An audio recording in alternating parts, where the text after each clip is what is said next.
Hola a todos los oyentes, soy Antón García Fernández y les hablo desde Martin, en el estado de Tennessee, en los Estados Unidos de América, y hoy vamos a grabar una conversación muy especial que vamos a hacer disponible en mi canal de YouTube, que es Antón GF, y es una conversación muy especial porque es una conversación con el flamante nuevo Premio Nacional de Literatura Infantil y Juvenil Antonio García Teijeiro, que además de ser el Premio Nacional del año 2017, es también mi padre, con lo cual tengo todavía una mayor razón para estar orgulloso y para hacer esta conversación en la que vamos a hablar no solamente del premio, no solamente del libro Poemar o Mar, que es el libro que ha merecido ese galardón, sino de muchas otras cosas que nos interesan tanto a él como a mí, que espero que les interese también a todos ustedes ahí afuera. Y gracias a la maravilla de la tecnología que es Internet, vamos a poder saludar a Antonio García Teijeiro, que ya está en Vigo, en Galicia, en España, preparado para hablar con nosotros. Hola Antonio, ¿qué tal estás? Hola, ¿qué tal, Antón? Pues muy bien, aquí esperando para hablar contigo, que siempre es un placer. Bueno, lo primero, por supuesto, es felicitarte por la concesión de ese premio nacional, que ya era hora, la verdad, de que lo recibieras, no solamente por el libro Poemar o Mar, que a mí me parece una maravilla, sino por toda una trayectoria literaria, incluso didáctica también, que ha sido una trayectoria larga y muy sólida, y por tanto, Antonio, mis más sinceras felicitaciones, y bueno, no puedo expresar con palabras lo orgulloso que me siento de que mi padre haya recibido ese premio. Bueno, muchas gracias. Yo la verdad es que estoy emocionado aún, ando un poco aún en las nubes, pero bueno, estoy muy satisfecho por varias razones.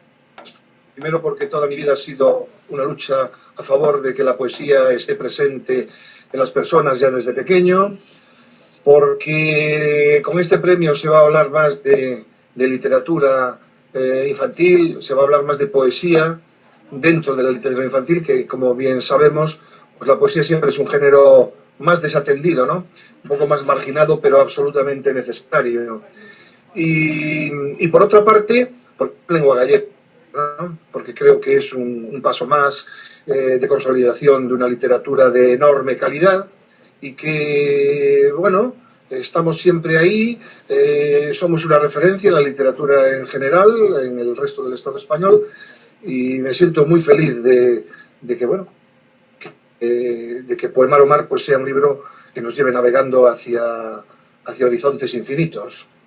Muy bien, pues empecemos, si te parece, Antonio, por el principio.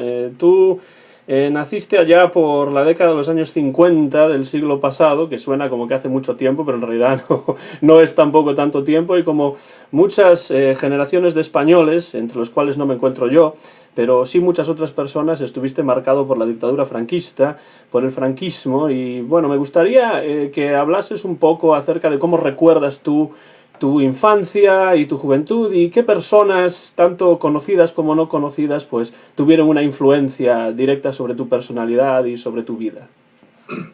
Bueno, mi infancia está marcada evidentemente por la muerte de mi madre cuando tenía 9 años y de su enfermedad que nos la hacía un poco lejana, ¿no? Eso sí, también recuerdas pues momentos muy hermosos con ella.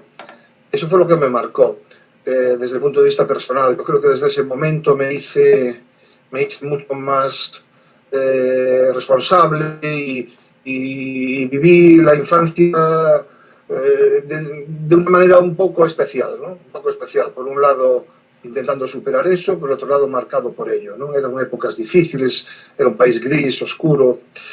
A nivel de marcarme ya en mi adolescencia, a mí el franquismo me destrozó porque me engañaron, me destrozó porque en mi casa eran franquistas y por consiguiente no había más que una idea. No tuve la suerte de tener familiares bueno, que fueran de alguna manera personas pues que luchasen contra el franquismo y recuerdo el franquismo como algo muy penoso, ¿no? Luego me di cuenta pero yo sabía que algo había dentro no me casaba con lo que había alrededor, ¿no? Y siempre tuve una lucha interna muy grande, y esa lucha interna pues me llevó a escribir, me llevaba a escribir cosas sin valor ninguno, porque no leía, porque me faltaban las lecturas, porque no había lo que hay ahora. Y entonces me fui liberando, pero la rabia y el asco que siento por esa época a nivel franquista, a nivel de hecho, una época franquista, la verdad es que eh, aún me duele, ¿no? Me duele y quisiera romper todas las ataduras posibles y las otras, ¿no? Y luego recuerdo también la importancia del deporte. Para mí el deporte fue muy importante porque me ayudó a socializarme. Yo, a pesar de todo, de ser una persona solitaria para escuchar mi música y empezar a leer, etcétera, etcétera, era una persona muy sociable. Yo tenía mis amigos, jugaba en los equipos, era una persona con muchas inquietudes, ¿no? Entonces, bueno, yo creo que el deporte me ayudó muchísimo a socializarme, a no ser un niño raro, ¿no? A no ser un niño raro, un niño que se podía meter muy dentro y olvidarse de lo que me rodeaba, y no, la verdad es que intenté que no fuese así. Bueno, sufrí mucho para romper con las ataduras, pero hoy en día me siento muy satisfecho. Y tú además, bueno, jugaste al balonmano a un nivel bastante alto. Quiero decir que, claro, el balonmano no era profesional en los años 70, pero bueno, si lo transponemos al momento actual, tú fuiste un jugador de balonmano bastante importante, que es algo que, quiero decir, dentro de lo que era el balonmano en esos momentos, que es algo que mucha gente que conoce tu obra quizá no sepa. Pues sí, yo en el balonmano hice una carrera verdaderamente extraordinaria. Yo dejé el fútbol después de haber fichado por Celta Juvenil, de haber sido preseleccionado por la selección gallega, y lo dejé por el balonmano porque yo iba con los dos deportes, ¿no? Los estaba combinando. Y el balonmano para mí fue muy importante porque me hizo vivir situaciones muy hermosas con compañeros que fueron mis amigos, y después ir escalando poco a poco posiciones, como jugador, que era portero, y como entrenador, que también conseguí, pues con las artes de las cosas verdaderamente impensables, como quedar por encima de Teucro y Octavio en Primera Nacional. Terceros, cuando eran todos los que jugaban las fases de ascenso. El balonmano para mí fue importante, fue muy importante. Pero yo era un jugador de balonmano un poco raro. Yo jugué en Nacional y en División de Honor toda mi vida prácticamente. Y yo era de los que ya necesitaba romper con muchas cosas, y una de las cosas con las que rompía era con la soledad literaria en la que nos encontrábamos. Y yo era una persona que con mi equipaje pues llevaba libros de poesía concretamente, con libros de poesía concretamente. Antonio Machado, Rosalía, Celso Emilio, Lorca, Juan Ramón, viajaban conmigo, ¿no?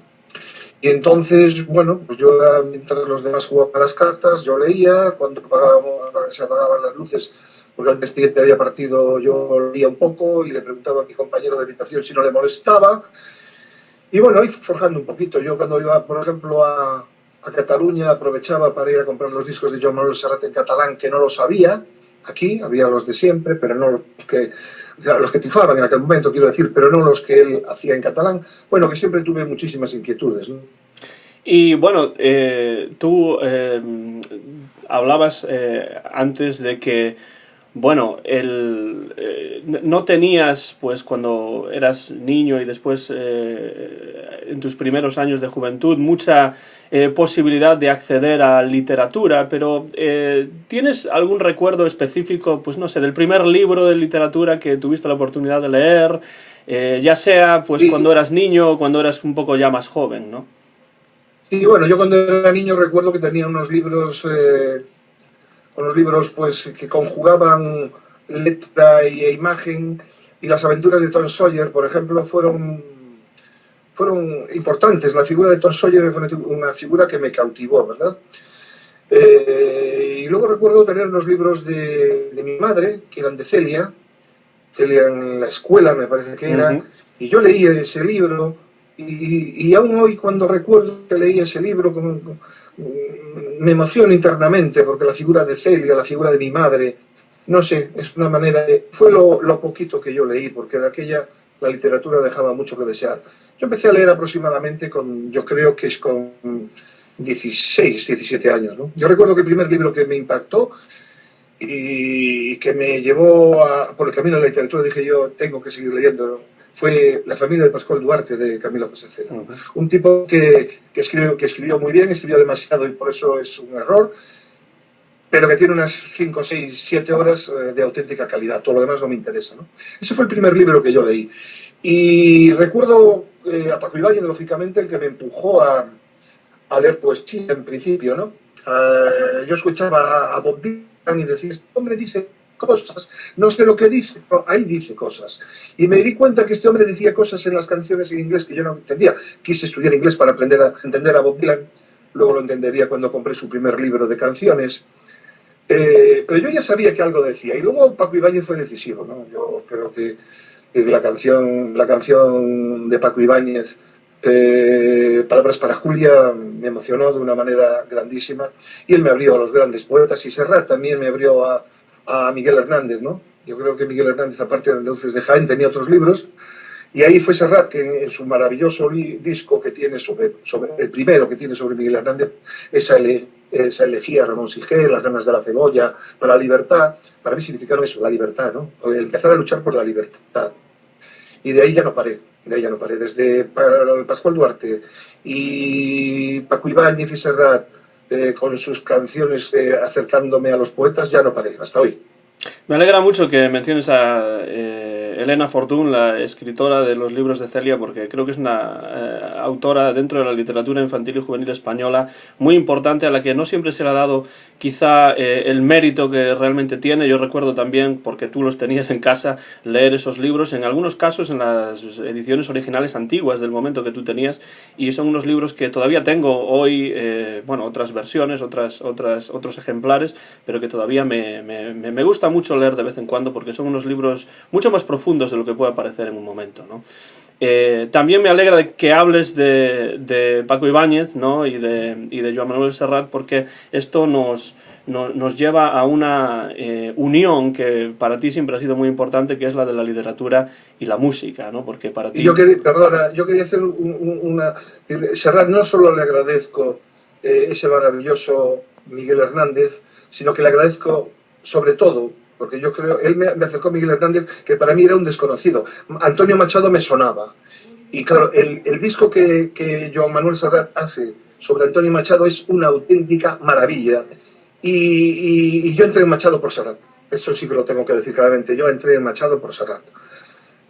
Es decir, Paco Ibáñez significa toda la literatura y otra manera de decir las cosas, pero Joan Manuel Serrat, con esos dos discos, desde luego a mí me marcó profundamente desde el punto de vista literario. Machado lo empecé a querer a escuchar a Serrat.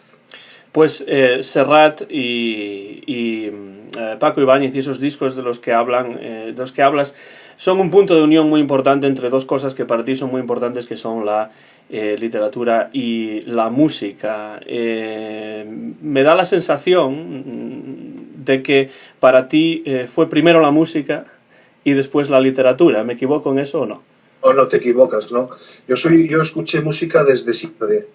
Mira, cuando yo fiché por el Teucro, bueno, a mi padre le engañábamos muchas veces que necesitábamos cuando nos ofrecían unos aparatos con discos de matemáticas y tal. Yo era muy malo en matemáticas porque tuve muy malos profesores.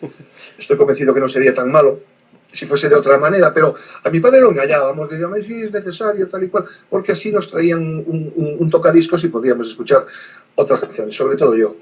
Y yo cuando fiché por el Teucro fue la primera vez que cobré dinero en mi vida por jugar a balonmano, y recuerdo que lo primero que hice fue comprarme un reloj, porque el que tenía ya no me gustaba, y comprarme un equipo un poco mejor, vamos, un tocadiscos un poco mejor, ¿no? Porque para mí la música, mira, en momentos de soledad que yo tenía, independientemente de los problemas con la gente y tal, en momentos de soledad a mí la música me acompañó.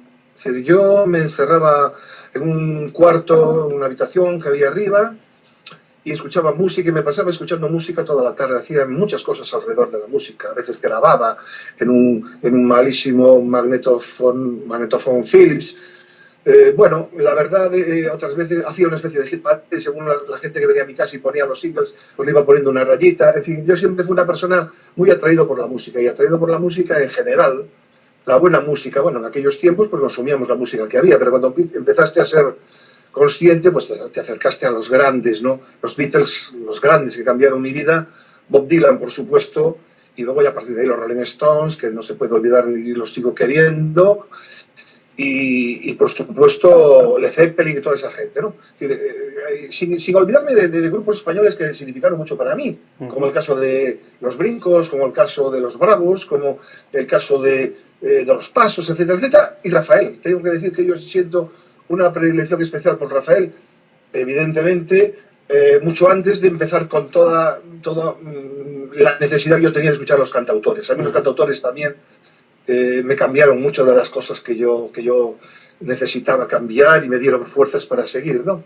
Entonces yo vivía mi soledad y hablaba en mi soledad con la música y era muy feliz, ¿no? Y era muy feliz. Entonces, cuando luego me di cuenta que Paco Ibáñez era capaz de poner música a poesía y que lo hacía de otra manera y también era capaz de poner música a poesía y otra gente fue haciendo, bueno, pues yo me di cuenta que la poesía tenía un algo mágico, tenía una fuerza especial, me llegaba muy dentro, me hacía romper con muchas cosas. Aún había cadenas que romper, que no era nada fácil para mí en aquellos tiempos, por presiones familiares, sociales, religiosas, etcétera, etcétera. Y gracias a la música y a la poesía mi vida cambió rotundamente. ¿Qué es lo que escuchabas en esa música? Bueno, y después vendría, luego ya me gustó la música, quiero decir que empiezas así, me fui abriendo y luego ya me gustó toda la música. Un momento hermoso fue cuando di el paso a la música clásica, ¿no? El Beethoven para mí es una referencia también inexcusable, indispensable, y yo recuerdo, me emociona aún cuando escucho determinadas obras de música clásica, concretamente barrocas y luego posteriormente los románticos, pero no sé, para mí es muy gozoso el mundo de la música clásica, por ejemplo, ¿no? Yo combinaba todo, cualquier música que sea buena me gusta. Últimamente es el jazz también. Es decir, antes fue el blues. Para mí la música es vida, es mi vida. Y antes de llegar a esa música clásica, ese paso que diste pues en tu adolescencia, en tu juventud, cuando escuchabas esos discos de los Beatles, de los grupos españoles, de Bob Dylan, de los Kinks, de gente así, ¿qué es lo que escuchabas en esa música? ¿Qué es lo que te decía esa música? Que a veces realmente no comprendías las letras, pero ¿qué te transmitía esa música en esos momentos? Bueno, a mí me transmitía una emoción enorme, ¿no? Yo vivo alrededor de la palabra emoción. Para mí la emoción es lo que marca la mayoría de las cosas que he hecho en mi vida, ¿no? Yo soy una persona muy emotiva y soy una persona muy sensible. Y a mí era un tipo de música diferente, ¿no? A lo que realmente se podía escuchar. Yo notaba que ahí había una energía diferente, una manera de ver la vida diferente. Era un reflejo de una sociedad distinta, como mucho más abierta, como mucho más libre, ¿no? Y yo solo notaba, los Beatles, que fueron los que más yo siento auténtica pasión por los Beatles yo siempre digo que los Beatles me aportaron las ganas de romper con lo que me rodeaba, por sus actitudes, por un determinado momento, pues, eran rompedores a nivel tanto social como icónica, ¿no? Porque eran los tíos que llevaban el pelo largo, pero hacían sus cosas, cada vez iban evolucionando más hacia posturas más radicales en muchos asuntos. Para mí los Beatles son imprescindibles en mi vida. Y Paco Ibáñez siempre dije, y Bob Dylan siempre dije que fue aquella persona que sin entenderlo me estaba diciendo que la música se podía hacer poesía a través de la música. Que yo creo que es el gran mérito de Bob Dylan, por otra parte. Por eso estoy de acuerdo con el premio Nobel de él, ¿no? Porque abre nuevos caminos hacia la poesía en el siglo XX y XXI. Porque realmente no solamente es la poesía de los libros, la poesía que se hace en las canciones. Bueno, eso es lo que me transmitía. Y era una necesidad, me gustaban, pero ellos no transmitían eso. Ellos transmitían pues una juventud un poco más alegre dentro de una sociedad muy, muy, muy triste y muy complicada, ¿no? Y yo empecé a comprender eso gracias a la música, después a la poesía, claro, pero en principio a la música. Ya el mero hecho de que a mi padre no le gustase la música que yo escuchaba y que la pusiese verde ya era como una rebeldía que yo tenía hacia su figura, ¿no? Una rebeldía necesaria, por otra parte, porque si no me llego a rebelar, pues no sé lo que sería hoy en día de mí, ¿no? Tu padre era también una persona que era, cuando tú naciste, una persona ya de una edad bastante avanzada, ¿no? ¿Crees que eso de alguna manera tuvo algún tipo de repercusión en tu relación con él, cuando, pues en esa época de los años 60 en la que tú hablas de este romper estas cadenas y bueno, a través de la música pues canalizar ciertos sentimientos de rebeldía? Yo creo que no fue la edad lo más importante, lo que fue, porque había gente más joven que mi padre y teníamos los mismos problemas. Uh-huh. Yo lo que creo es una época y él era un producto de la época. Era una persona atada a un sistema de vida, a un sistema social que el respetable me decía a mí siempre, tú no te signifiques nunca, no te signifiques nunca. O sea, en el fondo él tenía miedo también de lo que se había pasado. Y bueno, lógicamente es un producto del franquismo clarísimo y quería que yo fuese otro producto del franquismo. Durante un tiempo sí que lo fui cuando era pequeño y cuando era adolescente y que me costó bastante romper. Porque esas cosas no se pasan de un día para otro, esas cosas necesitan una evolución. Y yo creo que más que la edad, que bueno, siempre influye, yo creo que más que nada era que era una persona excesivamente apegada a un sistema social en el que el tener y el figurar era lo que prevalecía, y él siempre también quiso eso. Un gran trabajador, una gran persona, un gran hombre, pero él se dejaba llevar un poco por todo esto, el excesivo respeto a determinadas personas superiores a él y el querer figurar dentro de una sociedad pues que vivía en los aeroclubs, los casinos, etcétera, etcétera. Bueno, una especie de sociedad que de bien tenía muy poco, ¿no? Entonces yo creo que eso fue lo que tenía 4 clichés que me repetía, pero a mí llegó un momento que esos clichés ya no me valían, ¿no? Es una de esas contradicciones típicas de una sociedad en la que faltaba la libertad, como el franquismo, porque es una sociedad que a él en realidad no le ayudó demasiado, nada. Él tuvo que trabajar duramente, ¿no? Quiero decir que no es una persona que estuviese pues en una situación desahogada como para estar contento con la situación política del país, ¿no?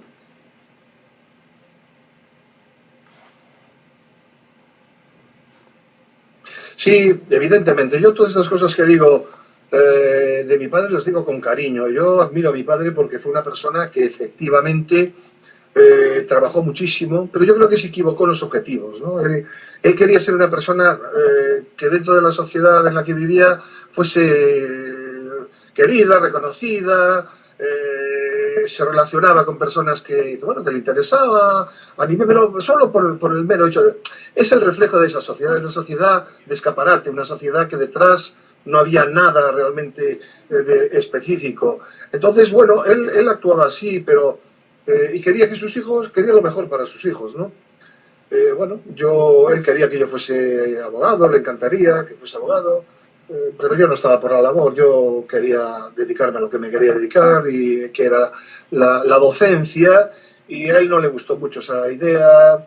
Bueno, yo creo que es gente que pone en sus hijos sus frustraciones, no quiere que sus hijos superen las frustraciones que ellos tuvieron, ¿no? Y yo digo que lo respeto muchísimo porque fue un hombre honesto, trabajó muchísimo, pero muchísimo, además, de almacén a almacén, de tienda en tienda, pateando, luego haciendo facturas, haciéndole el todo, ¿no?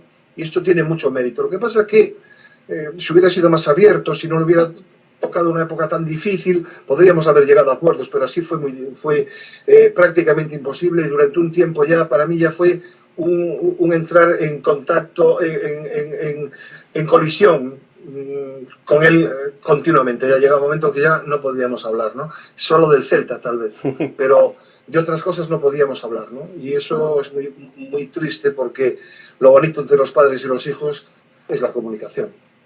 Mencionaste antes brevemente el fallecimiento de tu madre, pues cuando tú eras todavía bastante joven, tendrías, no sé, unos 10 o 12 años, ¿no? Más o menos. 9 años. 9 años. Y bueno, esta situación se refleja en algunos de los poemas que escribiste posteriormente, en algunos de tus libros. ¿Hasta qué punto podrías decir que ese fallecimiento pues marcó tu vida y estuvo contigo a lo largo de los años? Pues muchísimo. Muchísimo, porque yo creo que la figura de una madre es casi insustituible. Dentro de tu vida hay unas funciones que son la madre y el padre, y los dos funcionan muy bien. Pero la madre tiene un elemento afectivo que yo perdí. Y lo perdí antes de que ella se muriera, porque muchas veces no podíamos estar en contacto con ella porque nos decía: está durmiendo, está descansando, no se encuentra bien. Tenía que ir a Madrid a hacer con el doctor Marañón, además, a hacer unas revisiones, tal. Bueno, lo cierto es que a mí me influyó muchísimo, porque una noche pues desperté con un ruido, y el ruido de gente que hablaba era el fallecimiento de mi madre. Entonces yo perdí esa posibilidad del cariño. Mi padre no era cariñoso, no era una persona afectiva. Quería mucho, pero no lo demostraba. Era incapaz de hacer una caricia, en fin, y eso se nota mucho. Y además, en aquella sociedad cerrada, yo sentía esa sensación de pobres huerfanitos, ¿no? Es decir, decía, te encontrabas con unos amigos de ellos, ya pobre, le murió la madre y tal. Esa sensación yo la pasé, me hizo muchísimo daño, ¿no? El Día de la Madre, por ejemplo, que se celebra en los colegios, para mí era horroroso, vamos a decir. Todo el mundo trabajaba para hacerle una chorrada a su madre, y yo pues no tenía nada que hacer, la verdad, y pasaba un lío, las hojas de libro de texto, etcétera, etcétera. Yo necesité el afecto de mi madre y no lo tuve, y eso me marcó profundamente. Eso te puede llevar a dos maneras de actuar después en tu vida, ¿no? Que puedes cerrarte en esa vida tuya y ser una persona solitaria, una persona de alguna manera pues que poner un parapeto, poner un muro y que no te molestasen, ¿no? O ser una persona dispuesta a dar cariño y recibirlo, ¿no? Y eso fui yo. Yo opté por la segunda, por las circunstancias, y no me quejo en absoluto. Sufrí, pero estoy muy contento porque yo he dado mucho cariño a lo largo de mi vida, pero también he recibido, ¿no? Entonces, bueno, ¿llevas bofetadas? Claro, pero eso quién no las lleva. Pero yo aprendí muchísimo de esa falta que yo tenía, y hoy en día pues me siento muy orgulloso y yo soy convencido que aún, en el fondo me sigue marcando en muchas cosas, pero ya de otra manera. Yo ya me desarrollé de una manera de generosidad y de dar cariño y recibirlo, y estoy muy satisfecho. Hablamos con Antonio García Teijeiro, el Premio Nacional de Literatura Infantil y Juvenil del año 2017, y que además de eso pues es también mi padre, y soy Antón García Fernández, hablo desde Martin, Tennessee, y esta conversación va a estar disponible en mi canal de YouTube como un vídeo, y el canal es Antón GF. Antonio, una de las cosas a las que has dedicado tu vida con mayor dedicación, más de 40 años, ha sido, porque ahora ya estás jubilado, ¿no? Y disfrutando del merecido descanso después de más de 40 años de profesión, tú te has dedicado a la docencia. ¿Cómo empezó ese interés en ti por ser profesor, por dar clase y además pues por dedicarte en cuerpo y alma a ello? ¿Fue una vocación? ¿Lo veías más como un posible trabajo, una salida? ¿Cómo empezó todo eso? No, la palabra vocación a mí no me gusta mucho, pero tengo que decir que yo me sentí enseguida muy inclinado a dar clase. Yo, en principio, admiraba a los profesores, ¿no? Eran malísimos. Luego ya empecé a dar cuenta que eran muy malos, pero yo los admiraba. La labor de un profesor a mí me parecía muy importante. Yo esperaba de los profesores muchas cosas que no me dieron la mayoría. Yo creo que si ahora me preguntaras ¿qué profesor te marcó? Te diría ninguno. Pero yo sentí las ganas de dar clases muy pronto. Yo, de hecho, como estudiaba en los Moristas en aquella época, yo le había dicho a mi tutor de cuarto de bachillerato, ya tenía yo 13 años, que yo quería meterme marista porque yo quería dar clase. Y él, con muy buen sentido, me dijo: Antonio, no, porque claro, de aquella los colegios eran los que eran, no había una buena enseñanza pública. La enseñanza pública estaba totalmente, pero desabastecida de todos los... de todo. Entonces parecía que la única enseñanza era la religiosa y tal y cual, y él me dijo: se puede dar clase de muchas maneras, ¿no? Por consiguiente, no tengas problema ni prisa por eso, que no tiene por qué. Y efectivamente, yo me doy cuenta que yo no tendría nada que hacer. Pero y entonces sentí siempre esa necesidad de enseñar, de saber para enseñar, ¿no?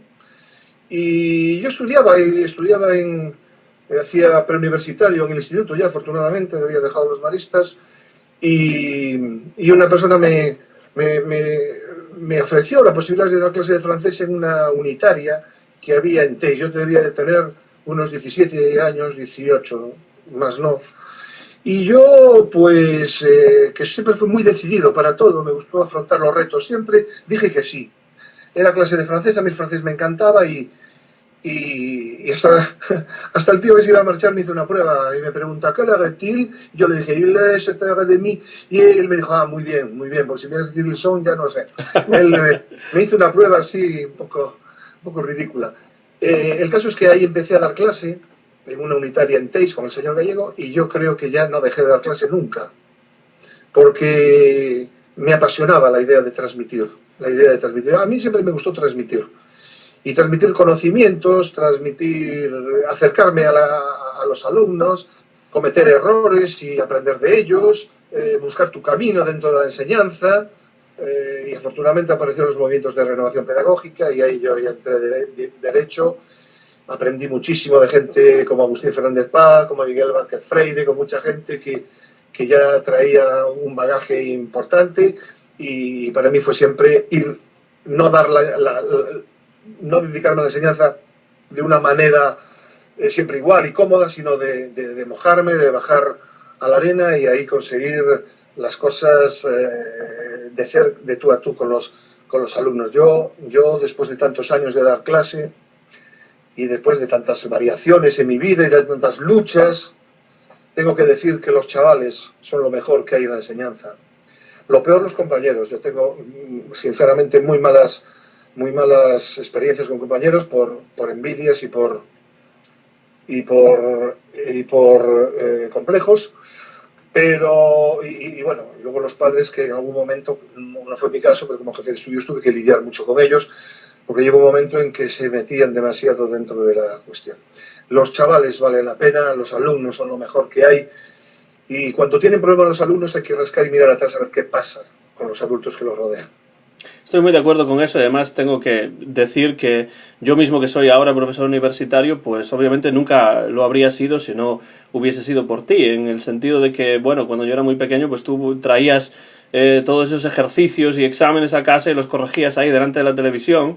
Y te contaba cosas. Y me hablabas, sí, y yo pues me sentaba y trataba de ver, ¿no?, qué es lo que tú estabas haciendo allí. Es algo que me atraía mucho, ¿no?, esta idea de, bueno, pues dar clase ya desde muy pequeño, ¿no?, y ser yo el que ponía las notas. Ahora, siendo profesor, pues lo que menos me gusta es corregir los exámenes, ¿no?, pero yo estoy seguro de que si no hubiese sido por eso, pues probablemente yo no sería profesor universitario, o dicho de otro modo, fue gracias a ese ejemplo que yo conduje mi vida hacia la docencia también, ¿no?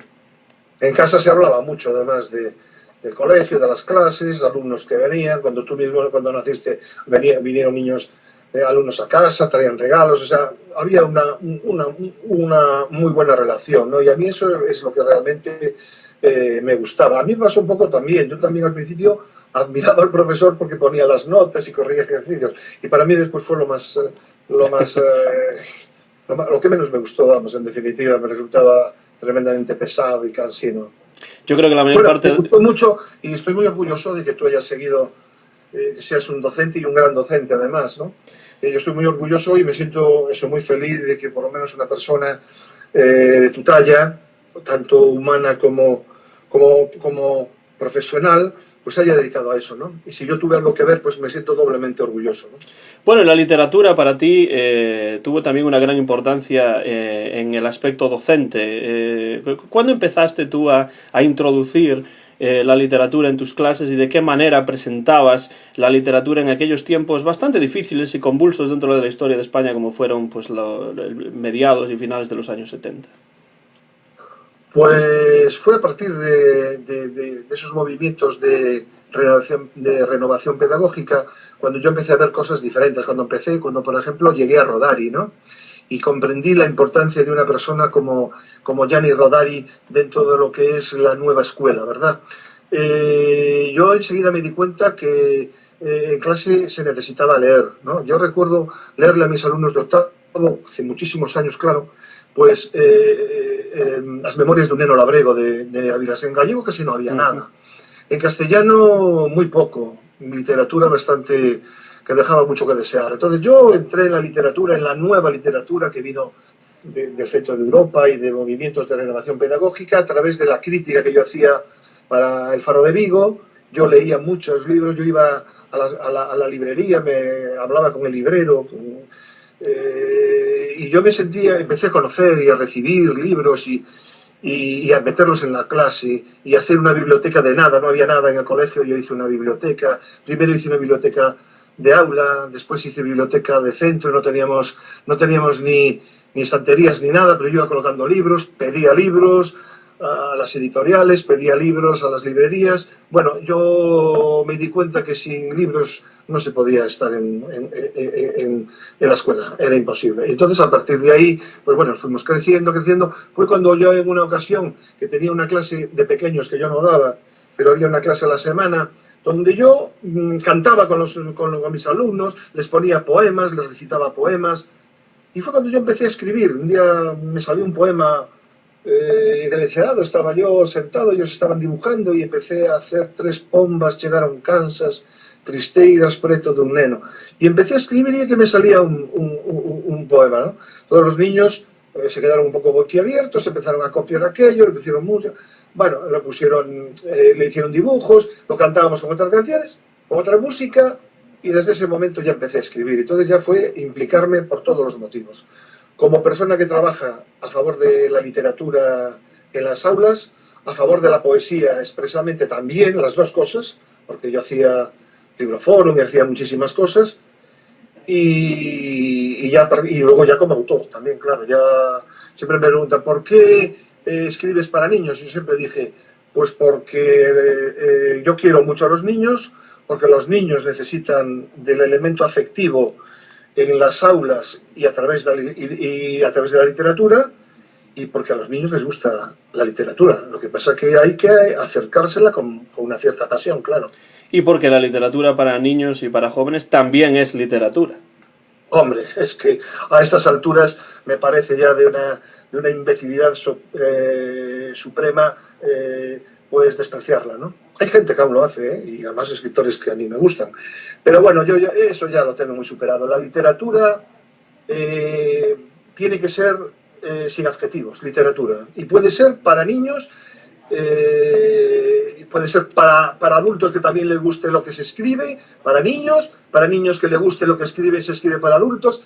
Es decir, la literatura transmite unos sentimientos y que realmente la hacen ser literatura. Eso es lo importante, que cuando se haga literatura, sea literatura, porque yo veo algunos libros de estos que se le llama de literatura, que son de adultos y son libros de consumo realmente, de libros sin ningún tipo, que siguen clichés y repiten clichés y que se suben a las modas. Eso no tiene nada de literatura. Y se creen más autores, más escritores, mejores escritores que los que escribimos literatura llamada infanto-juvenil. Pues no, sinceramente, hay que ser muy, muy cretino para creerse eso, ¿no? Entonces sí creo en la literatura. Cuando se hace literatura, lo primero que hay que hacer es respetar al lector. Si es adulto, si es niño, respetarlo, desde el cariño y desde darle lo mejor, e ir poniéndole pequeños muros para que vaya echando la cabeza y vaya subiendo un poco el nivel y le ayude a reflexionar, a ser feliz, a muchas cosas. Hablemos un poco, Antonio, después de ese momento casi epifánico, ¿no?, en el que tú estabas escribiendo ese poema en la clase y salió y se materializó ahí el poema, ¿no? Hablemos un poco de tu inicio como ya escritor en serio, digamos, cuando te pones a escribir un libro, que realmente te pones a escribir un libro que quieres que ese sea un libro publicable para publicar. ¿Cuándo ocurre esto? Es decir, tu primer libro es un libro de poemas, ¿no?, para adultos, que se titula Parolando coa Vixencia, ¿no? ¿Cómo ocurrió eso? ¿Cómo recuerdas que se fue creando ese libro? Pues mira, así como antes, cuando tenía 16, 17 años, escribía porque yo necesitaba soltar cosas, porque ya no me estaba creyendo lo que me rodeaba. Y yo creo que los poemas eran muy, no creo, no, afirmo que los poemas eran malos, porque yo no leía, no tenía bagaje literario, lector. Cuando escribí ese libro, que debió ser en el año aproximadamente 86 o así, ya era un poco mi grito, mi necesidad de dar un golpe encima de la mesa o de gritar alto, pero ya con lecturas. Y entonces fue cuando escribí ese primer libro, del que me siento muy orgulloso, y me di cuenta que la poesía tenía un enorme recorrido, ¿verdad? Pero yo me siento realmente escritor cuando escribo los primeros libros para niños, ¿verdad? Porque yo me siento escritor dentro de la literatura infantil y juvenil, y tengo libros de adultos y de didáctica y tal, pero yo me siento auténticamente escritor cuando escribo para los niños. Entonces, ese poema del que dije que se materializó en esa clase que daba una vez a la semana, que no tenía guión, sino que yo lo iba haciendo cada miércoles, creo que era, yo empecé a escribir a partir de eso. Empecé a escribir poemas basados mucho en la literatura popular, que es la primera fuente donde todos los escritores que escribimos para niños bebemos, ¿no? Y bebemos, porque hay que seguir bebiendo de eso. Pero yo no quería hacer una literatura de contenido popular, sino que le quería dar a esa literatura digamos que un tono crítico, ¿verdad? Entonces hice dos libros que salieron juntos en la colección Tartaruga, Coplas y Nenos. Esas coplas, que a mí me parecen muy interesantes, dicen cosas, o sea, son coplas que ponen el dedo en la llaga de muchísimas situaciones sociales. Y eso forma parte un poco de mi manera de escribir, ¿verdad? O sea, y ahí empecé, ¿no? Después ya vino Aloumiños, después Versos de Agua, luego ya empezaron a abrir luego el Chave dos Oños en narrativa, el tema de Sham, posteriormente. Bueno, yo ahí ya me empecé a sentir escritor, cuando vi que realmente esos libros para niños y jóvenes salían adelante, ¿no? Esos primeros libros de los que hablas, como Nenos y Coplas y Ventos, ¿no? Esos salieron en una colección que yo creo que no exageramos si decimos que es legendaria dentro de la literatura gallega, que es la colección Tartaruga. Coplas, Nenos y Aloumiños, esas tres. Aloumiños, sí, no Ventos, salió... no Ventos sino Aloumiños, exacto. Eso, Ventos ya salió en Xerais, en Merlín. Pues sí, esa colección fue una colección pionera absolutamente, ¿no? Es una colección que ya por su diseño era... Estamos hablando del año 88 aproximadamente, ¿eh? Y esa colección era puntera. Hoy mismo, si esa colección la ponemos en los escaparates, es una colección moderna, ¿no? Sí, ahí Paco Mantecón y Manuel Janeiro, que eran los inspiradores de la maquetación y del diseño, eran unos adelantados absolutos, unos grandes maestros de la pintura Mantecón y del diseño y su pintura también Manolo Janeiro, ¿no? Y guardo un gran recuerdo de... Mira, se publicaron Coplas y Aloumiños, me parece, posteriormente, y nada que ver con aquello. Se hizo una edición moderna, tal y cual, y no me gusta nada con relación a aquella, pierde muchísimo. Ya desde el principio de tu carrera literaria como escritor, tanto para adultos como para niños, vemos que tú escribes, aunque has escrito, por supuesto, varios libros en lengua española, escribes principalmente en lengua gallega. Tú realmente no, por cuestiones... digamos, sociales del momento, históricas también, tú no creciste hablando gallego, ¿no? Pero, ¿por qué decidiste en ese momento escribir principalmente en lengua gallega?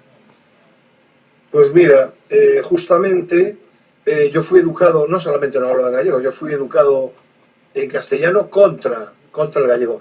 Pero no contra en plan de decir, venga, vamos a disparar. No. Contra porque era una lengua de pobres, de personas que sin cultura, etcétera, etcétera. Desprestigiada.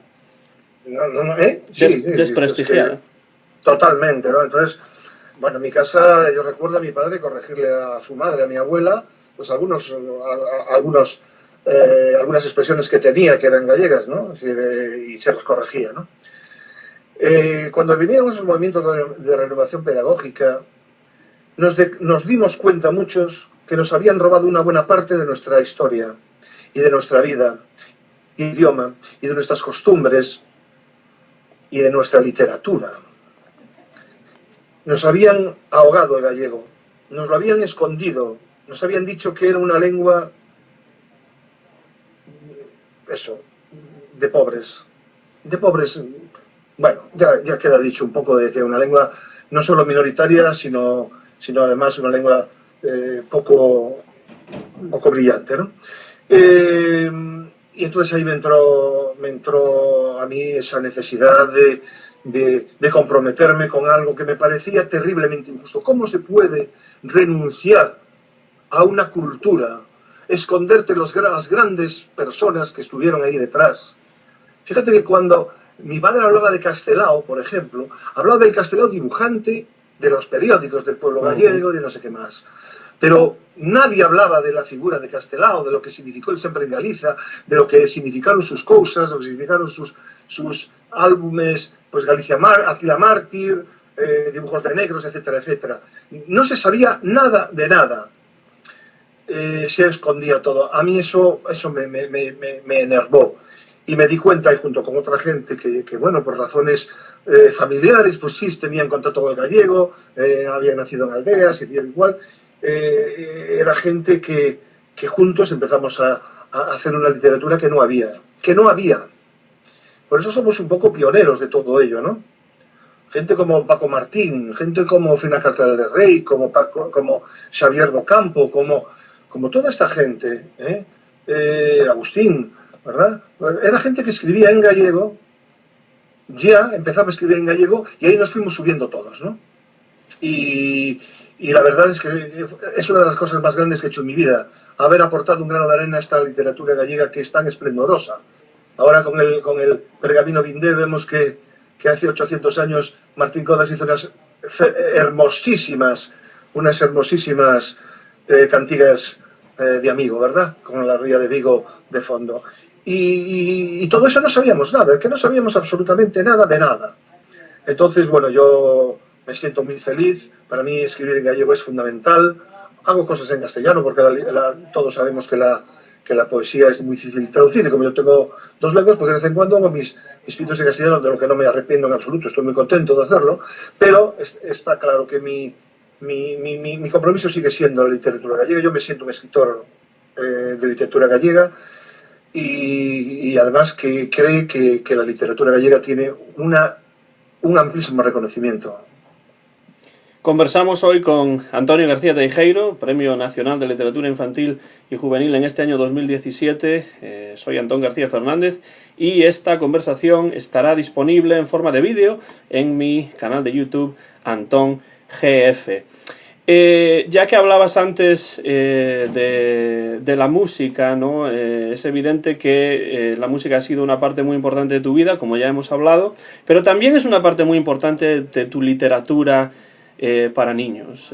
¿Cómo figura la música dentro de tu producción literaria infantil y juvenil? Así como el mar siempre está presente, o casi siempre está presente en lo que escribo, la música también. A mí me gusta hacer guiños literarios, guiños musicales y guiños, digamos, existenciales, como es el mar para mí, ¿no? Entonces, la música siempre está presente y siempre que puedo recurro a canciones y recurro a versos, etcétera, ¿no? Palabras envueltas en canciones es un ejemplo, Petando en las puertas de Dila, que es otro ejemplo, pero independientemente de eso, en muchos relatos y en muchos poemas, Recendos de Aire Sonoros, otro libro, un poemario dedicado a la música, que primero fue Aire Sonoro, que era la música, es un libro que también está hecho con la música de referencia, y para mí la música, como ya dije antes, es fundamental. Y luego, lo que sí se dice siempre de mi poesía, entre otras cosas, es que es muy musical. Yo a Paco Ibáñez, cuando Paco Ibáñez le puso música a tres poemas míos, quedé auténticamente alucinado. porque para mí era el grande, grande, grande, y le di las gracias, pero fervorosamente, y él me decía, no me tienes que dar las gracias. Tu poesía es tan musical que solamente había que buscarla. Bueno, en eso coincide mucha gente que es musical, y yo creo que esa musicalidad viene dada pues porque yo tengo interiorizada muchísimo la música. A veces me falla decir, ¿y qué esto qué era? Y no me sale y tal, y digo, ¿de quién es tal? Eso la memoria me falla. Pero yo tengo tan interiorizada la música que yo creo que a la hora de escribir vierto en esos versos que yo escribo, o incluso en la prosa, pues mucho de esa musicalidad que para mí es muy importante en la poesía. Además tú escribes con música, porque yo recuerdo que cuando era pequeño, pues de tu despacho en el que te encerrabas a escribir, lo que, bueno, llamábamos la biblioteca, aunque realmente no era la biblioteca, porque que es donde estás ahora mismo, de hecho, desde donde estás Pues sí. hablando. No era realmente la biblioteca porque había libros por toda la casa, ¿no? Entonces realmente toda la casa era la biblioteca. Pero bueno, cuando tú te metías ahí en ese despacho en el que ahora mismo estás hablando, o desde el que ahora mismo estás hablando, pues salía de ahí música constantemente, ¿no? Música clásica en muchos casos. Tú escribes con música, ¿no? Escribo y escribiré siempre con música. Eh, una música especial, claro, porque no voy a poner, no sería capaz de escribir con Led Zeppelin, aunque me gusta mucho, con Black Sabbath, que me gustan mucho, o con Deep Purple, ¿verdad? No sería capaz, porque me iría, ¿no? Pero sí escribo con música clásica. Hubo una época que escribí con blues, y ahora escribo normalmente más con jazz que con música clásica, pero con los dos juego, ¿no?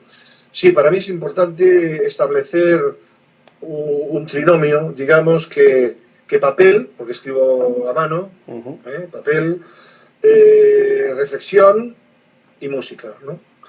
Y yo estoy convencido que la música me ayuda a abrir caminos.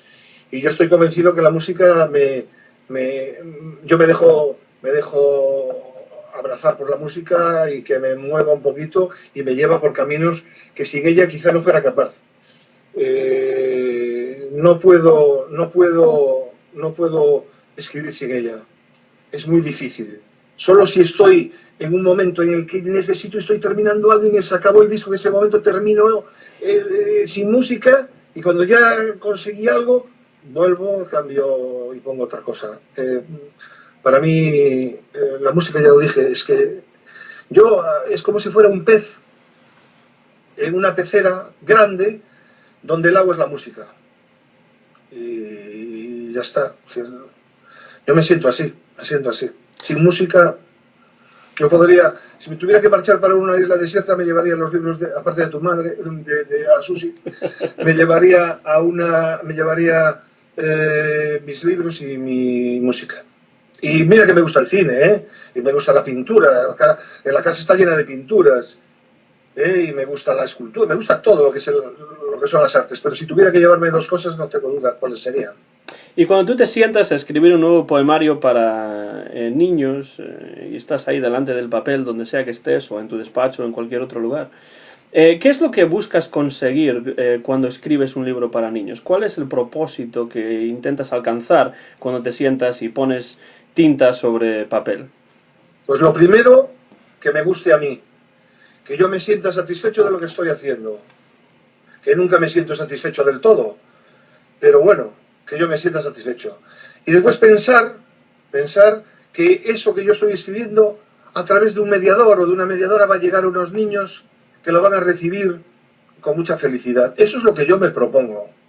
Pero lo primero es que me guste a mí y que sea lo que yo realmente tengo en la cabeza. Porque yo cuando me siento a escribir a mano, en mi butaca con una luz directa y música y oscuridad, yo antes le he estado dando muchas vueltas en la cabeza a lo que yo quería escribir, al tono que quería conseguir, por dónde quería empezar, qué versos de mis lecturas yo había apuntado para partir de ahí trabajar.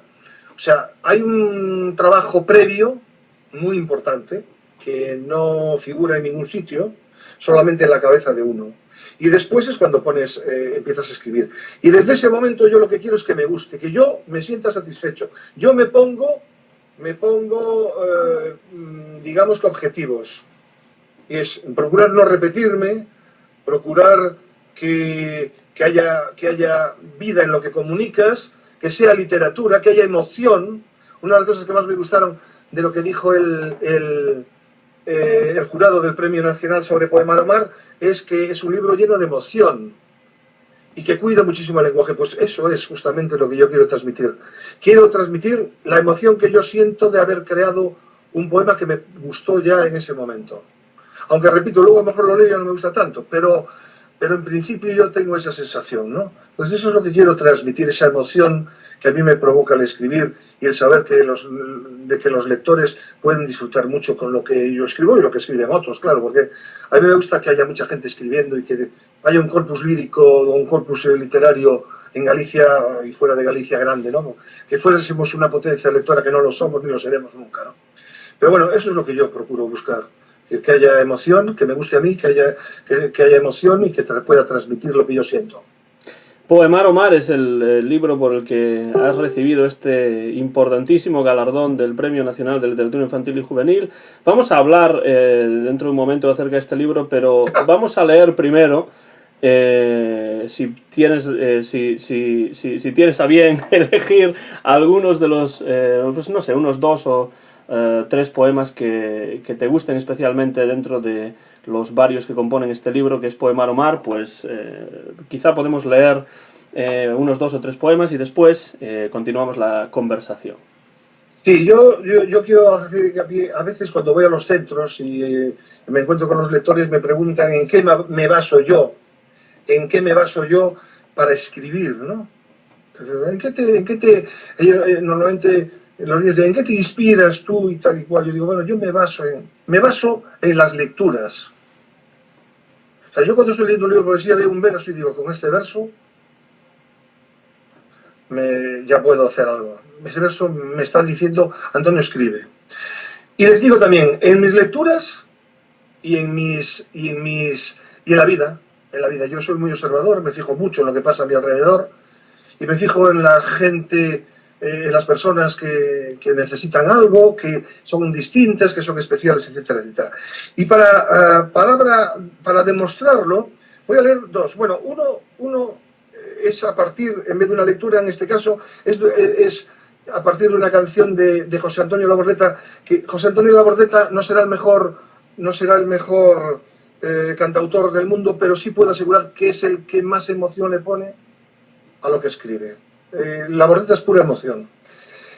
Entonces había una canción que me gustaba mucho que decía que quiero llegar al mar para salvarme, quiero llegar al mar para salvarme, quiero llegar al mar que reconozco.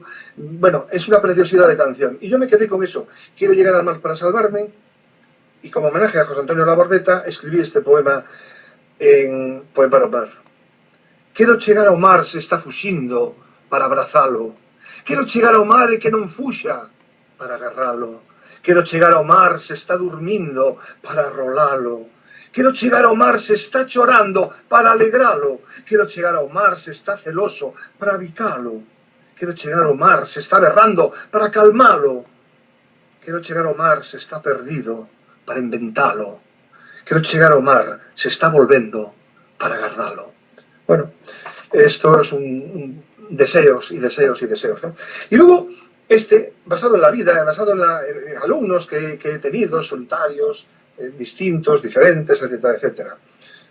Poniendo a un niño como marinero, ¿verdad? Era un meniño algo raro, porque falaba co mar, dende un barco de papel no que andaba a navegar.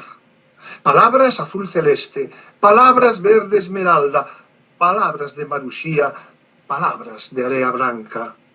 Din que o neno era algo raro porque falaba co mar, pero o barco que o levaba ninguén o viu naufragar. Bueno, pues ahí tienes un ejemplo de lo que yo estoy diciendo, ¿no? Y por ejemplo, lecturas. Yo leí un poema de mi amigo Juan Carlos Martín Ramos, un gran escritor, en el que hablaba de una goma de borrar que él utilizaba. Hablaba de la goma de borrar para borrar cosas que no le gustaban. Y entonces me gustó la idea de borrar cosas que no me gustan, ¿verdad? Y entonces escribí este poema que le dediqué a él y puse a Juan Carlos Martín Ramos porque me prestó a su goma de borrar. Y entonces escribí este poema. Borro un edificio, quiero ver o mar. Borro muros grises, quero respirar, e borro as feridas que hai na beira mar, e certos carreiros que non quero andar. Borro algunhas letras que andan a berrar, e moitas palabras que me fan chorar. Borro, borro e borro, borro sen cesar, cunha goma branca, goma de borrar.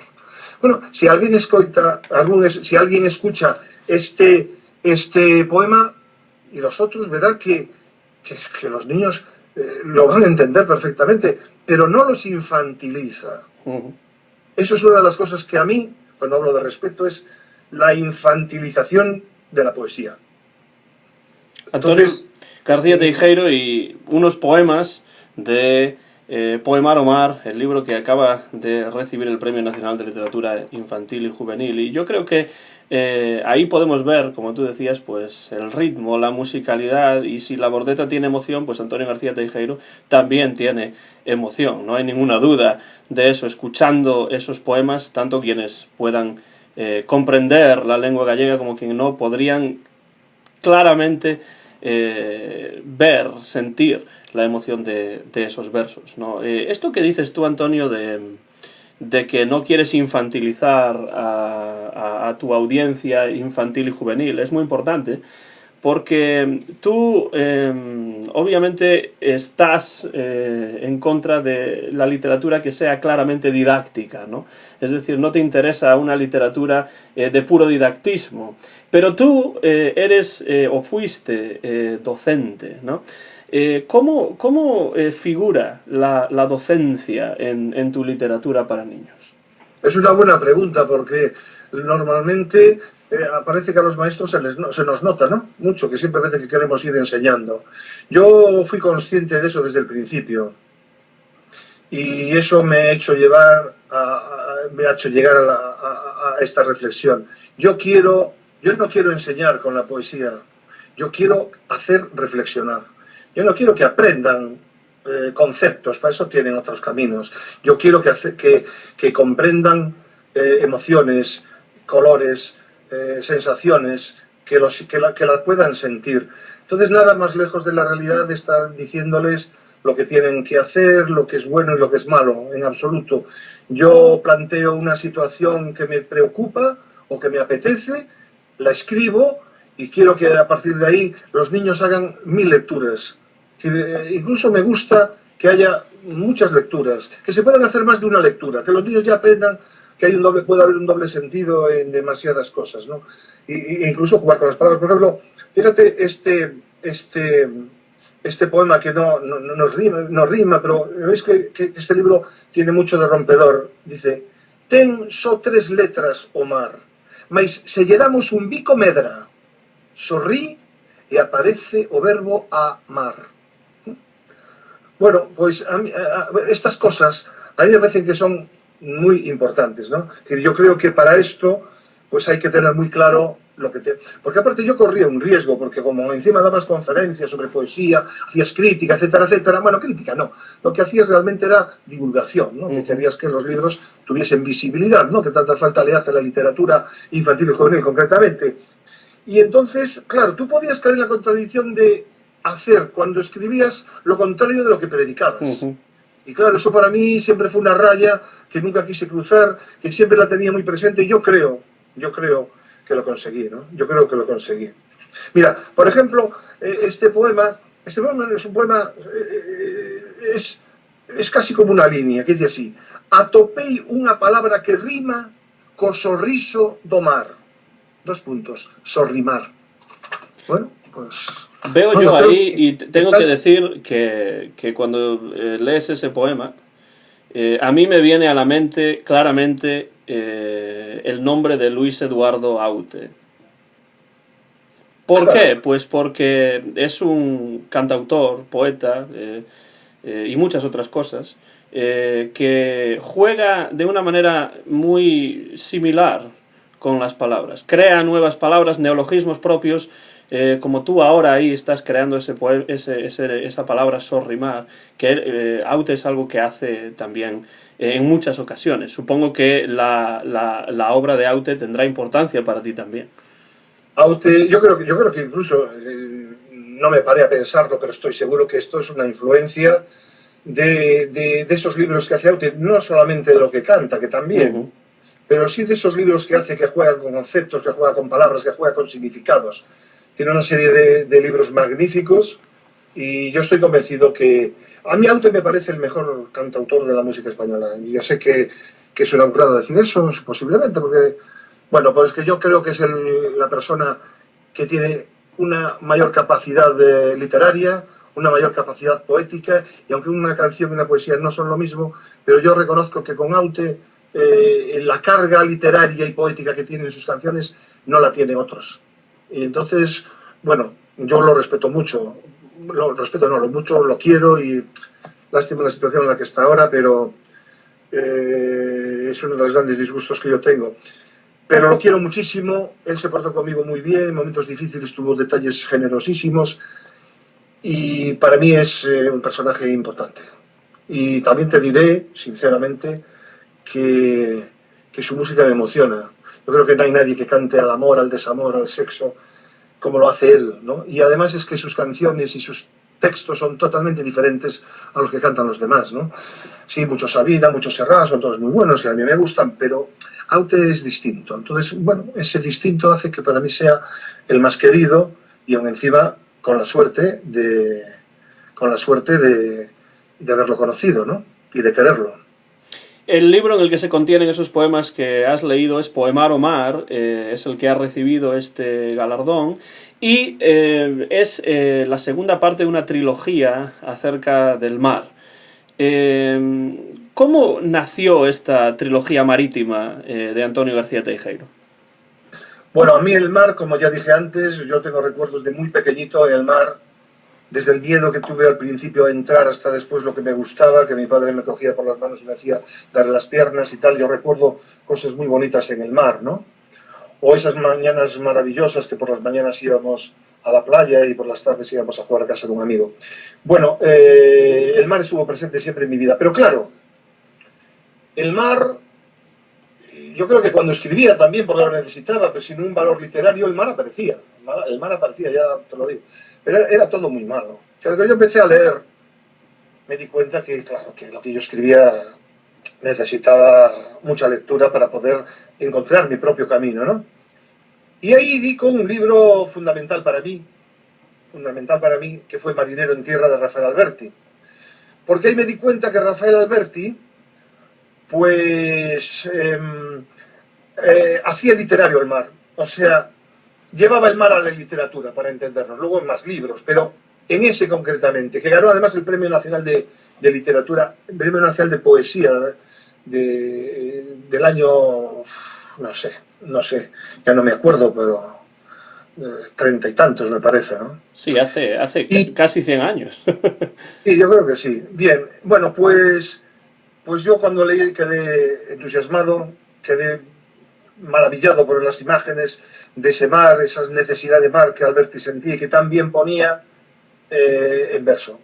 Y a partir de ahí el mar siempre estuvo en mi literatura.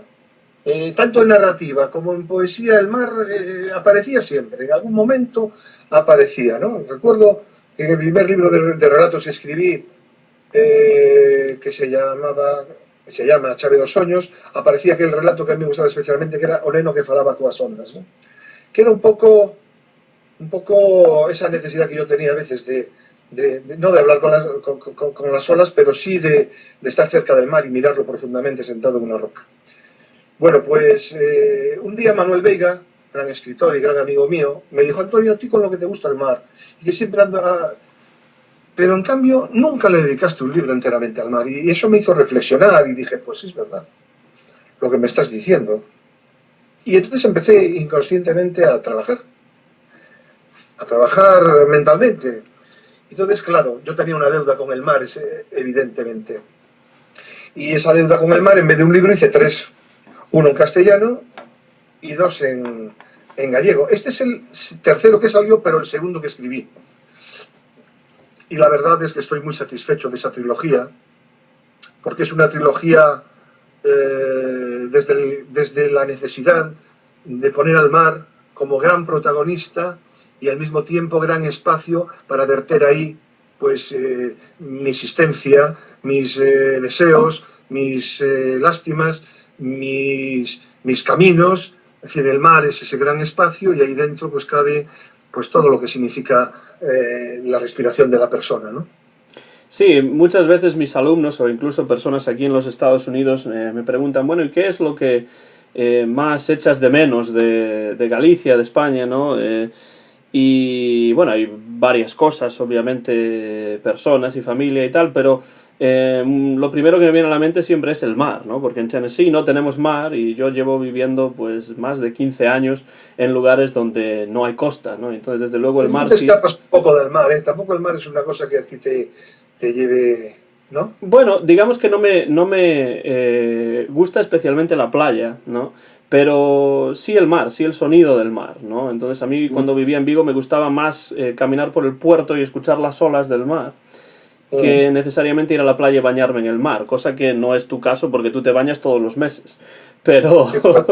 Si puedo, sí, sí. Intento ir a leer al mar, junto al mar, y de hecho, cuando me comunicaron el Premio Nacional de Literatura, este Premio Nacional, cuando me llamaron del Ministerio, me llamaron desde Madrid, yo estaba sentado frente al mar. Acababa de llegar y me iba a sacar el libro para empezar a leer antes de bañarme, sí. O sea que para mí el mar es una necesidad completa. Bañarme, verlo, admirarlo y no cansarse nunca de estar junto a él, ¿no? Y eso sí, no tengo barco, ¿eh? No tengo barco, pero no me importa, tampoco lo necesito. Lo que decías es cierto, pero realmente para mí el sonido del mar sí es algo que me gusta mucho. También el mar como paisaje, ¿no? Porque puede tener muchas encarnaciones diferentes, ¿no? Desde el mar en calma hasta el mar encrespado, ¿no? Con las olas, el rompeolas y esas cosas. Entonces me parece que el mar, no solamente dentro de la literatura, pero sino también en la vida real, fuera de la literatura, el mar es algo para mí muy musical, ¿no? Creo que el mar y la música tienen una relación muy íntima. Yo creo que esto se ve en en muchas de tus obras y en especial, por supuesto, en esta trilogía marítima que tú Y además a ti te gusta la de ese muchachito joven que se llamaba Charles Trenet, que cantaba la mer, ¿no? Hombre, por supuesto, cómo no. ¿A quién no le gusta Charles Trenet? O sea, bueno, tú has recibido, Antonio, varios otros premios, la verdad, a lo largo de los años, algunos muy importantes, como el premio Merlín, por ejemplo, y el premio Pier Paolo Bergerio en Italia. Estoy hablando simplemente de dos entre los varios premios que ha recibido. Pero este premio nacional es de alguna manera muy especial, ¿no? ¿Qué significa para ti la concesión de este premio nacional a Poemar o Mar? Es como una compensación a tanto trabajo realizado, ¿no? Yo no lo esperaba, sinceramente, yo no lo esperaba. Pero bueno, no lo esperaba porque ya había sido finalista 2 veces y no había tenido suerte y ya ahora ya decía, bueno, para mí esto se acabó, porque no es al conjunto de una obra, porque si fuera al conjunto de una obra, digo, bueno, a lo mejor algún año suena de casualidad, pero desde luego a un libro era muy difícil competir con los libros de narrativa, con libros en otros idiomas, con otros libros de poesía, con otros libros de teatro, entra todo, ¿no? Y yo no esperaba semejante cosa. Bueno, pues lo recibí con una sorpresa enorme. Estoy notando un cariño de la gente verdaderamente inmenso, que resaltan lo merecido del premio. El adjetivo merecido es quizá el adjetivo más empleado en estos días. Y bueno, tengo una satisfacción interna muy grande. Yo soy el mismo que era hace un mes. Yo tengo la obra misma que tenía hace un mes. Y soy el mismo. Quizá ahora un poco más atareado porque te llaman de todos los sitios, pero bueno, una gran satisfacción y el deseo de que los adultos le pierdan el miedo a la poesía y que en las casas, a ver si a Libby le lees poemas también, aparte de cuentos, que es maravilloso que repitas esas cosas como hacíamos nosotros contigo y con vosotros, vamos, con tu hermana, es maravilloso, me llena de orgullo, pero que también se le lean poemas, porque además es muy bonito leer de poemas. Que entren en las casas, que entren en las aulas en voz alta para emocionar a la gente. Y si eso se consigue, doble satisfacción. La mía personal, por haber sido intentado haber sido honesto a lo largo de toda mi vida desde el punto de vista literario, hacer una obra honesta, una obra de respeto al lector, y por otro lado, que el eco que tenga anime a mucha gente a poner poemas y a decir poemas y a que los niños lean poemas de todos los buenos escritores que hay en Galicia y en España, evidentemente. Aunque el premio nacional no está organizado como el premio Nobel, no es un reconocimiento a toda una carrera literaria, yo creo que en tu caso vale tanto como un reconocimiento a toda una carrera literaria muy sólida y de enorme trabajo en situaciones a veces no fáciles, y además, como tú dices, con una honestidad que, hombre, no es porque seas mi padre, pero es algo que se puede notar cuando uno abre tus libros. No quisiera terminar la conversación, ya sé que es tarde porque ahí, claro, las 7 horas de diferencia entre Tennessee yo digo, y Vigo. ¿quién va a oír una cosa tan larga de lo que estamos haciendo? Bueno, eso queda ahí en internet y la gente lo puede escuchar en partes o lo puede escuchar completo, o mientras está corriendo por ahí se lo puede bajar en el iPod o lo que sea, entonces eso no es ningún problema. Pero no querría terminar la conversación, Antonio, sin pues hacerte una pregunta que yo creo que es muy importante, y es que tú escribes a mano, ¿no? Que es algo que yo hago también. Cuando yo escribí mi tesis doctoral, la escribí a mano. Y también cuando escribo, bueno, mis artículos, diferentes cosas que escribo para conferencias y tal, o para publicaciones, las escribo primero a mano y luego las paso a ordenador. Pero yo recuerdo perfectamente, y es un recuerdo muy vivo, que tú escribes a mano y después tu mujer, Susi, mi madre, ¿no? Pues se encarga de pasar a ordenador, en los años 80, aquellos ordenadores grandes que había, ahora pues a unos ordenadores pues mucho más modernos, ¿no? Pues tus creaciones literarias. Y yo recuerdo pues haber dictado a ella pues algunos de los libros de poemas y algunos de los libros de narrativa, por ejemplo en voz baixa, recuerdo perfectamente. Háblanos un poco, aunque sea brevemente, del papel que tu mujer, que Susi, ha tenido en tu carrera literaria. El papel que Susi ha tenido en mi carrera literaria, no, en mi vida, ¿no?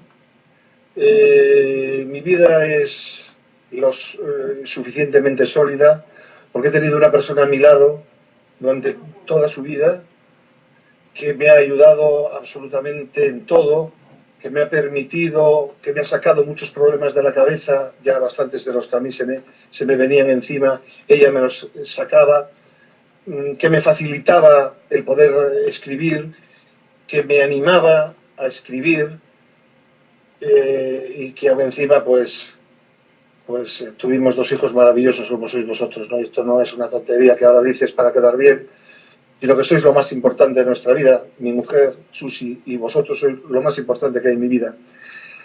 Y ella jugó un papel muy importante porque ella escribió a máquina muy bien, porque tú hablabas de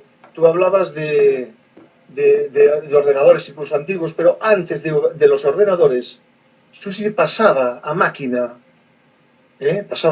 con un papel de calco, pues lo que yo escribía, los poemas y los relatos que yo escribía. Y eso me sacaba muchísimo de encima y había que tachar, y después había que corregir y había que volver a escribir. Hombre, cuando yo le dedico a ella y a vosotros prácticamente todos mis libros, no es por el mero hecho. Mucha gente se ríe, tú siempre, a tu mujer y a tus hijos y tal y cual. Pues sí, a mi mujer y a mis hijos porque son la razón de mi vida, la razón de existir, la razón de que yo escriba. Ahora ya cambia la situación. Si evidentemente escribo narrativas, se lo paso a ella. Pero si escribo poemas, los escribo a mano y después los paso yo al ordenador. Para ir sobre la marcha cambiando cosas, porque voy cambiando cosas. Los poemas míos siempre están en continua evolución. Y si ahora vuelvo a escribir, volvería otra vez a tachar y a cambiar cosas. Entonces, yo le debo prácticamente o muchísimo de lo que soy a ella, por gran compañera, por gran madre, por gran esposa, por una persona que siempre se preocupó de que todo fuese bien en casa y que yo pudiese escribir, me pudiese encerrar, y por entonces ella estaba con vosotros ahí fuera, mientras yo aquí estaba creando, pues porque tenía que hacerlo, porque sabes que yo tenía mucho desgaste en la escuela, en el colegio, que tenía clases por la tarde, y aún así todo escribía y daba charlas y daba sitios, o sea, y sin ella no lo hubiera podido hacer, hubiera sido otra cosa, pero no lo mismo. Por lo siguiente, este premio es igual, es el premio a mí, a mi obra, a mí, es el premio a ella y es el premio a vosotros, que sois unos hijos que realmente, de los que yo me siento muy orgulloso. Sinceramente, y además no lo digo ahora por ese rollo, ese tono así, no, lo digo porque es la realidad. Es lo que más me preocupa en el mundo y sois las personas que más libros dedicados del mundo tienen. Si hubiese un libro récord de Guinness de los récords, un libro Guinness de los récords, seguro nosotros ganabais a ser los hijos que más libros les han sido dedicados y seguirá siendo igual. Ahora incluye a mi nieteciña, que la quiero muchísimo, pero y a mi nuera, que también la quiero mucho, a Erin. Pero bueno, pero estáis siempre ahí, no sé, eso es la razón de... Y eso que yo no tengo un concepto así de familia, un poco cosa rígida y tal y cual. La familia que funciona y lo demás los buenos amigos. Y como vosotros sois un ejemplo, pues eso es maravilloso.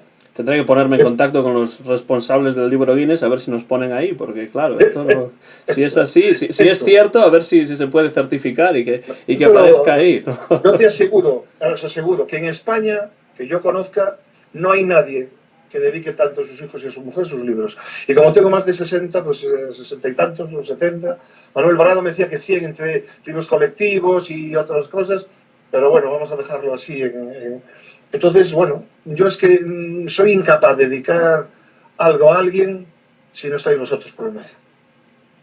Mi buen amigo Pablo Martínez, que da clase en la Universidad de Kansas State en Manhattan, Kansas, al saber que te iba a entrevistar, me dijo, tienes que hacerle esta pregunta a Antonio.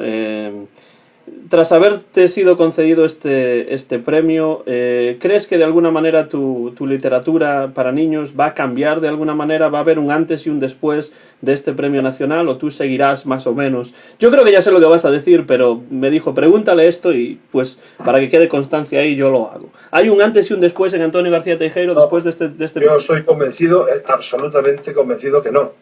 Yo voy a seguir por la misma senda. Quizá escriba, bueno, pues uno se va haciendo mayor y es posible que vaya escribiendo menos, es posible, pero mis libros van a seguir saliendo con el mismo cariño, con el mismo respeto, con la misma honestidad, con la misma... Van a salir varios libros de aquí a unos cuantos meses, ¿no? Y no va a haber un antes y un después, desde luego, va a haber un antes y un después en que voy a ir a más sitios, me llamarán de más lugares, pero yo voy a seguir siendo el mismo y voy a seguir con la misma idea que tuve siempre de la literatura, es de seguir haciendo literatura que valga la pena, seguir transmitiendo sentimientos que a mí me parece fundamental y seguir llenando de emoción pues las aulas, las casas y a las personas. Nada va a cambiar después de este premio nacional. Lo que sí me va es a dar una mayor tranquilidad y fuerza para, bueno, pues para ir asumiendo lo que vaya viniendo, pero no va a cambiar, no va a haber un antes, yo estoy convencido que no va a haber un antes y un después de mi persona, tanto como persona ni como escritor, por supuesto que no. Es más, yo ahora, a nivel personal, ya no es a nivel literario, por lo que decía Pablo, pero yo ahora me acuerdo, en estos momentos me estoy acordando más que nunca de la gente que en un determinado momento confió en mí. Y les escribo y les doy las gracias desde este momento. No solamente no me aleja de la gente, sino que yo me siento más cercano a las personas. Este premio nacional que es todavía, si cabe, más importante porque el libro que tú has escrito está escrito en lengua gallega y además es de poesía, que no es nada fácil conseguir el premio nacional con un libro de poesía, como tú sabes bien. Nos da buena prueba de que la literatura infantil y juvenil gallega en estos momentos está en un muy buen momento creativo. Yo creo que tú estarías de acuerdo con eso, ¿no? Y si es así, ¿qué escritores actuales de literatura infantil y juvenil gallega tú no digo recomendarías, pero como se dice en gallego, salientarías, ¿no? ¿De cuáles de ellos hablarías si tuvieses que hacerlo? Bueno, eso que estás diciendo tú es cierto. La literatura infantil y juvenil gallega goza de una salud extraordinaria, por variada, por calidad, por temática, formalmente, etcétera, etcétera, ¿no? Es evidente que hay una generación que abrió caminos, que fuimos nosotros, ¿verdad? Pues los grandes de esta, que son Fina Casal de Rey, que es Agustín Fernández Paz, por supuesto, a mí me parece el mejor, tal vez. Francisco Paco do Campo, quiero decir Xavier do Campo. Paco Martín, que me parece un extraordinario escritor. Todas personas con una claridad. Luego hay gente como Joan Mavarro, Ana María Fernández, Elena Villar. Hay mucha gente de un nivel excepcional. Pero es que viene detrás una serie de gente joven muy interesante. Fran Alonso, por ejemplo, a mí me parece una persona inquieta dentro de lo que significa todo esto, ¿no? Me gusta lo que hace. Pero bueno, gente como María Canosa, como Antonio Manuel Fraga, gente como Marcos Calveiro. Es decir, hay muchísima gente buena, Ana Falla, que están haciendo cosas de un nivel altísimo, ¿no? Y más, es que lo malo de nombrar es que te olvidas, ¿no? Por supuesto, Leticia Costas es una escritora de un nivel altísimo también, o Andrea Maceiras, que es una chica que me gusta muchísimo, Berta Dávila, que también me gusta cómo escriben. Bueno, es que hay muchísima gente, estoy siendo injusto con otros. Hay mucha gente, hay muchas buenas propuestas y hay editoriales que a pesar de lo duro que está siendo la época, están apostando por la buena literatura. Bueno, para quienes no leen o comprenden la lengua gallega, este libro va a ser traducido al español, al castellano, ¿no es cierto? Sí. Pretenden hacerlo para el año 2018, quizá para primavera o a lo mejor un poco antes. Sí, va a ser traducido, va a traducir una persona de mi confianza, buena traductora, que se pondrá además en contacto conmigo en algunos momentos, como es Chus Fernández, y estoy muy ilusionado que salga en la editorial Anaya. Ya he firmado el contrato y estoy muy satisfecho, ¿no? Estoy muy satisfecho de que se pueda leer por fin un libro directamente traducido del gallego, ¿no? De poesía. Muy bien, el libro es Poemar Omar y ese libro ha sido merecedor del Premio Nacional de Literatura Infantil y Juvenil del año 2017 y su autor es Antonio García Teijeiro, que además de eso es mi padre también, lo he dicho varias veces y se nota en la conversación también. Y me gustaría, Antonio, darte las gracias por, bueno, estás en estos momentos con muchísimas llamadas de aquí, de allá, de todos lados, ¿no? Después de haber recibido el premio, pero poder sentarnos y charlar un rato sobre esto ha sido, bueno, algo muy importante para mí. Estoy muy orgulloso tanto de ti como de este premio, por supuesto, y además lo sabes bien. Y bueno, simplemente lo que me gustaría es no solamente darte las gracias, sino pedirte que leas un par de poemas más para terminar esta conversación, que estará disponible en el canal de YouTube Antón GF. ¿Tienes algún poema preparado para terminar Bueno, esta pues voy a leer un par conversación? de ellos y, bueno, yo te agradezco, dices tú, para mí es una satisfacción hablar contigo. Y además, bueno, eres prioridad absoluta para mí. Me seduce mucho más hablar todo lo que hemos hablado contigo que cualquier otra persona, ¿verdad? Estoy muy contento y espero que esto le sirva a mucha gente para entender un poquito más lo que escritores como yo, que son muchos, pues tenemos que trabajar y superar para llegar al final a los demás. Hoy en Facebook me puso un maestro una cosa preciosísima, ¿no? Algo así como siempre en mi clase, maestro, siempre caen pingas gotas de emoción y toda una cosa muy bonita, y digo, este es el verdadero premio, ¿verdad? Ya gente que ya antes escuchaba o leía tus poemas. Bueno, pues voy a leer estos dos poemas. Un primero de Clara Denuncia, que dice así: Omar anda murcho, e teme dicir que o lixo dos homes o quere ferir. e chora por dentro, e cala por fora, esconde o silencio nos ollos da aurora, remove o salitre e deixa nas ondas mensaxes secretas, con verbas redondas. O mar anda murcho, ten moitas feridas, os peixes afogan, salvémoslle a vida. Y este otro, ya para poner punto final, todos tenemos en nuestro interior distintas clases de mares, que son nuestras emociones, nuestras vivencias, nuestros sentimientos, los buenos momentos y los malos. Pues este poema dice así: eu gardo no meu armario diversas clases de mares, uns con ondas amarelas ou sen elas, que non sabe, ou con illas como estrelas, que desvelas, eu tamén mares de bronce, onde soan badaladas sempre polas madrugadas, e teño mares de plumas que non coñecen as brumas, mares que son de auga e mel, con barquiños de papel, e mares de tinta verde, nos que o sol neles se perde. Eu gardo no meu armario mares cheos de piratas, mares de veludo e seda que non se atopan nos mapas.